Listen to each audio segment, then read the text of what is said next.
पहला मृदु साधक जिसको जन्म जन्मांतर लगेंगे, मध्य साधक 9 वर्ष में भगवत प्राप्ति, अधिमात्र साधक 6 वर्ष में भगवत प्राप्ति और अधिमात्रतम साधक 3 वर्ष में भगवत प्राप्ति। जैसे अपने लोगों के गंगा किनारे का जो समय कटा 20 वर्ष, वो इसी में कटा। न खान पान, न मित्रता, न रिश्ते, न नाते, न कोई, न कुछ नहीं, केवल भगवान। शिव शिव शिव शिव शिव, शाम सदा शिव। हर पवित्र है तो मंत्राकार वृत्ति, अपवित्र है तो बस हर समय वायु स्पर्श करती तो ऐसे करते गंगा, हमारे भगवान शिव आलिंगन कर रहे हैं वायु रूप से। ये बड़ा मनोभाव, बड़ा आनंद का भाव होता है। तो आप क्या समझते हैं हम किडनी के रोग में पीड़ित पड़े रहते हैं? पद चल रहा है, सामने प्रियाजू की झांकी है, कैसे तुम्हें बताएं? कुछ नहीं है, मतलब अपने कमरे में बैठे, सामने युगल सरकार है, आरती हो रही, आरती की जय श्याम सुंदर नंद के नंदन राज, सामने वो बैठे, वहां कुछ आनंद की कमी है क्या? पर अपने लोग आनंद ढूंढ रहे हैं भोगों में, विषयों में, जगत में, इसलिए हमारी दुर्दशा हो रही है। नहीं, एक बार जिद्दी स्वभाव बनाओ, एक बार विषयों से पिंड छुड़ा लो। विषयों में सुख नहीं है, केवल आकर्षण है। भगवान में आकर्षण भी है और सुख भी है, विषयों में सुख नहीं। हमारी बात समझ लो, केवल भ्रम है, आकर्षण है। यदि तुम पहले चिंतन न करो विषय का और फिर भोग लो, तुम्हें सुखानुभूति हो जाए तो मुझे बता लेना। जब तुम चिंतन करते हो विषयों का और भोगते हो तो वो चिंतन वाला सुख तुम्हें मिलता है। आकर्षण केवल है, सुख नहीं है। भगवान सुख समुद्र भी है और आकर्षण भी है, उन्हीं का आकर्षण है। इसमें विश्वास करे साधक कि बिना साधना के भगवत प्राप्ति नहीं हो सकती। न वेश धारणम सिद्धे कारणम न च तत्कथा क्रियैव कारणम सिद्धे सत्य में तन्न संशया। ना तो भेष बनाने से भगवान मिलते हैं, कपड़ा रंगने से, और न बहुत बात बनाने से, चातुरता पूर्वक बहुत बातचीत उपदेश करने से भगवान नहीं मिलते। भगवान मिलते हैं भजन करने से। क्रियैव कारणम सिद्धे, क्रिया ही कारण, भजन क्रिया ही सिद्धावस्था के लिए कारण है। सत्य में तन्न संशया, मेरी इस बात में संदेह मत करना। न भगवान भेष धारण करने से मिलते हैं, न भगवान बातचीत लच्छेदार भाषण करने से मिलते हैं। भगवान मिलते हैं तो भजन करने से मिलते हैं।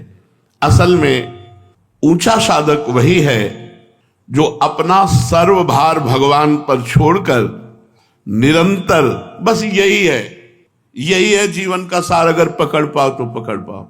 असल में ऊंचा साधक वही है जो सर्वतोभावेन अपना भार भगवान पर समर्पित करके रात दिन भगवान के भजन में लगा। बस दुनिया का परपंच, दुनिया के योग साधनाएं भगवान पर सब, इस पर बहुत बार चर्चा हुई। आश्रय और भजन वही सर्वत्र लिखा हुआ है, जो हृदय में आता है वही लिखा हुआ।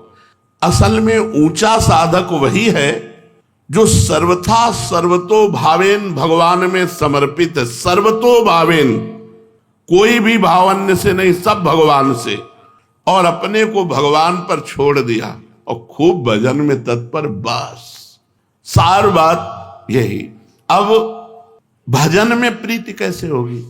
साधक वही जो खूब भजन में डूबे। तो भजन में क्यों नहीं डूबता?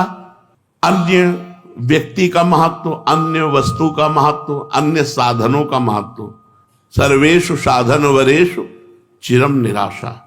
किसी भी अन्य साधन का तिरस्कार न करो, पर नाम में दृढ़ विश्वास कर लो। अनन्य विश्वास केवल नाम में करो कि हमारा काम तो केवल नाम से होगा। साधन, हमारा विश्वास है कि इस जन्म की सार्थकता केवल नाम है। ये हमारे हृदय की भी बात है। हर प्रश्न का उत्तर नाम में ही होता है। नाम से ही, बहुत ध्यान से सुनना है, बड़े अमृतमय वचन और सिद्ध पुरुष के वचन हैं। नाम से ही सब कुछ हो जाएगा। आप नाम जप कीजिए, आप इंद्रिय विजयी हो जाएंगे, मनोविजयी हो जाएंगे, आप निरंतर आनंद समुद्र में डूब जाएंगे। सब दुख विपत्तियों का आपके नाश हो जाएगा। नाम से ही सब कुछ हो जाएगा, विश्वास कर लो। नाम की जितनी महिमा शास्त्रों में और लिखी है, संतों ने गाई है, सब थोड़ी है, पूरी कोई नहीं गा सकता। कहूं कहां लगी नाम बढ़ाई, और राम न सकहि नाम गुण गाई। स्वयं भगवान अपने नाम की महिमा पूरी नहीं कह सकते, फिर और संत महात्मा शास्त्र जितने, वो तो अपनी अपनी मति गति के अनुसार है। स्वयं भगवान जो अनंत मति गतियों के स्वामी है, वो भी राम न सकहि नाम गुण गाई। ऐसा विश्वास कर लो। नाम का इस तरह से विश्वास कर लो कि किसी और साधन की तरफ मन ही न जाए। एक बात बैठेगी कि सबका सार है भजन, बस मंत्र चल रहा है, नाम चल रहा है, हर ग्रंथ को खोलो उसका है सार की एकाग्रता पूर्वक भजन करो, तो बहुत हो गया। पढ़ पढ़ करके पूरा जीवन निकल गया। अब उसका अनुभव करो, हर समय भजन, हर समय भजन। गोस्वामी जी कह रहे, बहुत सुंदर पद है, कह रहे भरोसो जाहि दूसरो सो करो। भाई तुम्हें कोई दूसरा भरोसा हो आप कर लो, मैं आपको रोकता नहीं हूं। जिसका जहां मन होता है उस साधन में अपनी रति करता है। भरोसो जाहि दूसरो सो करो, मुको तो राम को नाम कल्प तरु, कलि कल्याण फरो। भरोसो जाहि दूसरो सो करो। तुम्हें अगर जहां मना हो वहां भरोसा करो, हम तुम्हें रोकते नहीं, लेकिन हम अपने बात बता रहे हैं। मोको तो राम को नाम कल्प तरु, कलि कल्याण फरो। मेरे तो सब कुछ राम नाम है, मेरी समस्त कामनाओं को पूर्ण करने वाला कल्प तरु ये राम नाम है। इस कलिकाल में परम कल्याण कर देने वाला ये नाम है। ऐसा नहीं गोस्वामी जी और कुछ जानते नहीं है। वो कह रहे कर्म उपासन ज्ञान वेद मत सो सब भांति खरो। मैं इनकी अवहेलना नहीं कर रहा हूं। कर्म योग, उपासना योग, ज्ञान योग, अष्टांग योग, वेद मत, जितने भी हैं ये सब अच्छे हैं, सब सत्य हैं, सब सत्य हैं। पर मोहि तो सावन के अंधही, जो सूझत रंग हरो। पर मुझे तो ये सब नहीं। सावन में जैसे अंधा हो जाता है तो उसे हरा ही हरा 12 महीना नजर आता है, मेरे तो 12 महीना केवल नाम है, केवल नाम। न कर्म योग, न ज्ञान योग, न अष्टांग योग, न सांख्य योग, केवल एकमात्र नाम है। और अपना अनुभव बता रहे हैं। चाटत रहो स्वान पातरी, जो कबहू न पेट भरो। बहुत से साधनाएं की, लेकिन उनसे हमें विश्राम नहीं मिला। बहुत से भोग भोगे, लेकिन उनसे मुझे विश्राम नहीं मिला। सोहो सुमिरत नाम सुधारस, पेखत परुषि धरो। भरोसो जाहि दूसरो सो करो। और जब मैंने नाम का सहारा लिया तो प्रेमामृत परशा मिला, सामने परशा मिला। पाओ प्रेम धन, प्रेम रस, नाम सुधारस, पेखत परस धरे। सामने परमानंद, जिस आनंद की खोज में जन्म जन्म कर्म धर्म योग सब किए, सब भोग भोगे, लेकिन कहीं विश्राम नहीं मिला। और जब भगवान के नाम का निरंतर जप किया तो नाम रूपी अमृत रस का पान करके मन शांत हो गया, तृप्त हो गया। जाकी कृपा लवलेश ते मतिमंद तुलसीदास हो, पायो परम विश्राम राम समान प्रभु नाहि को। स्वार्थ और परमारथ हूँ को, नहीं कुंजरो नरो। मैं कोई संशय से नहीं बोल रहा हूं कि जैसे महाभारत युद्ध में अश्वत्थामा मरो नरो या कुंजरो, नहीं, मैं दृढ़ विश्वास से कह रहा हूं कि यदि नाम जप करोगे तो तुम्हारे स्वार्थ की भी पूर्ति होगी और तुम्हारा परमार्थ भी सिद्ध हो जाएगा।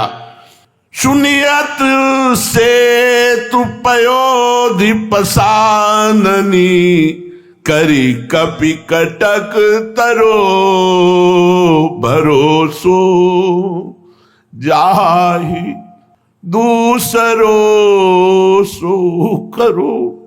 एकमात्र भगवान का नाम, कुछ नहीं चाहिए, कुछ नहीं जानना, कुछ नहीं पाना, बस नाम। बात समझिए, हृदय हमारी सामर्थ्य क्या है कि नाम महिमा को कह सके। केवल नाम पकड़ लीजिए, आप देख लीजिए, खुद देख लीजिए, केवल नाम पकड़ लीजिए, नाम का विस्मरण ना होने पावे। गोस्वामी जी कह रहे हैं, हमने सुना है राम नाम उच्चारण करके महान पत्थर को रख दिया, वो पानी में नहीं डूबा और उससे पूरी सेना पार उतर गई। राम नाम लिखा नहीं क्योंकि चरण पड़ेंगे, राम नाम उच्चारण कर राम और रख दिया तो वो पत्थर नहीं डूबा। फिर हम डूब जाएंगे, हम राम राम कहेंगे तो भव समुद्र में डूब जाएंगे? नहीं, नाम लेत भव सिंधु सुखाही, करो विचार सुजन मन माही। प्रीति प्रतीति जहां जाकी, तहां ताको काज सरो। मेरे तो माए बाप दो आखर, बस खास बात है। जिसने जहां प्रीति की विश्वास किया भाई उसका काम बना।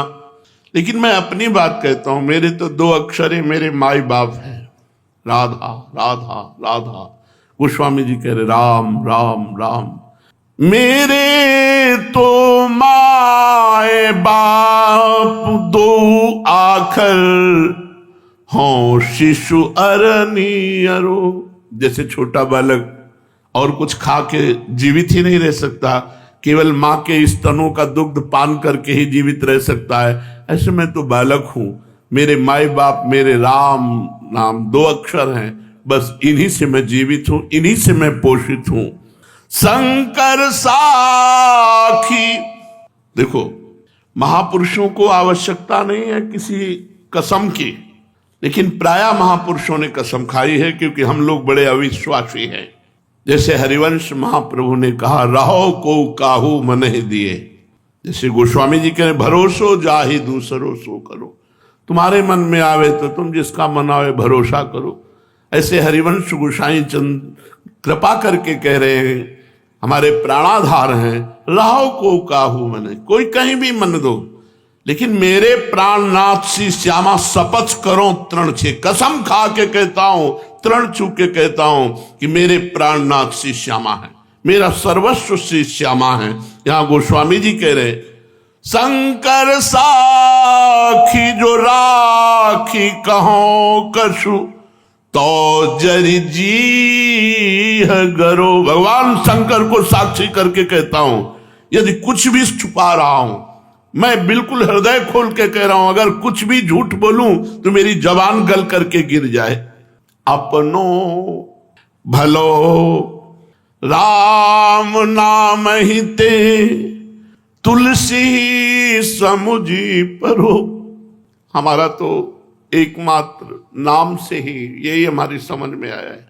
गोस्वामी जी कह रहे हैं, भगवान शंकर को साक्षी करके कहता हूं, यदि जरा भी झूठ बोलूं तो हमारी जबान गल जाए। मेरे जीवन का सार है राम नाम, बस राम। ये दो अक्षर मेरे माई बाप है, मैं बालक हूं, मैं इसी से जीवित हूं। ये नाम में ऐसी आदर बुद्धि हो जाए, नाम में ऐसा प्रेम हो जाए, मुझे नाम ही भी नहीं चाहिए। जैसे 11वां साधक का लक्षण सुना कि उसके अंदर भगवत दर्शन की भी लालसा नहीं, केवल भजन के लिए भजन, केवल भजन। हमें नहीं अधिकार दिखाई देता कि हम आपकी लीला में प्रवेश पावें या आपका साक्षात्कार करें, वो आप जानो। लेकिन हम तो हर समय केवल आपके नाम को ही अपना स्वामी, अपना इष्ट, अपना जीवन, अपना धन, अपना सर्वस्व मानकर रटेंगे। नाम में वैसी ही आदर बुद्धि हो जैसी भक्त की भगवान में होती है, और भगवान से भी ज्यादा, क्योंकि भगवान के हृदय में रहते हुए हमारा कल्याण नहीं हुआ। सबके हृदय छत विकारी, सकल जीव जगदीन दुखारी। लेकिन जिस दिन से भगवान का नाम कृपा कर जिह्वा पे आया, उसी दिन से आनंद, उसी दिन से भव समुद्र से पार होने का उत्साह हो गया। नहीं तो भगवान तो जन्म जन्मांतर हमारे हृदय में बैठे रहे, कहाँ मंगल हुआ? मंगल तब हुआ जब भगवान का नाम हमारी जीभ पर आ गया। इसलिए साधक को चाहिए कि बड़े सत्कार से दीर्घ काल तक निरंतर नाम जपने का अभ्यास करे। बस नाम जप ही है। कलयुग केवल नाम आधारा, सुमिर सुमिर नर उतरे पारा। अत्यंत मनोयोग के साथ, आदर बुद्धि के साथ जितना नाम जप करोगे, ये नाम ही जैसे अग्नि के स्पर्श से कितना पहाड़ जमा हुआ ईंधन वो भस्म हो जाता है, ऐसे सारे पाप, सारी मलिनता, सारी वासनाएं भस्म हो जाती हैं और भगवत स्पर्श का अनुभव होने लगता है, भगवदानंद का अनुभव होने लगता है। इसलिए साधक विषय वासना का त्याग करके निरंतर नाम जप में ही तत्पर रहे, क्योंकि नाम जप ही कलिकाल में सिद्धावस्था को पहुंचाता है। श्रेष्ठ आगे श्री राधा वल्लभ लाल की।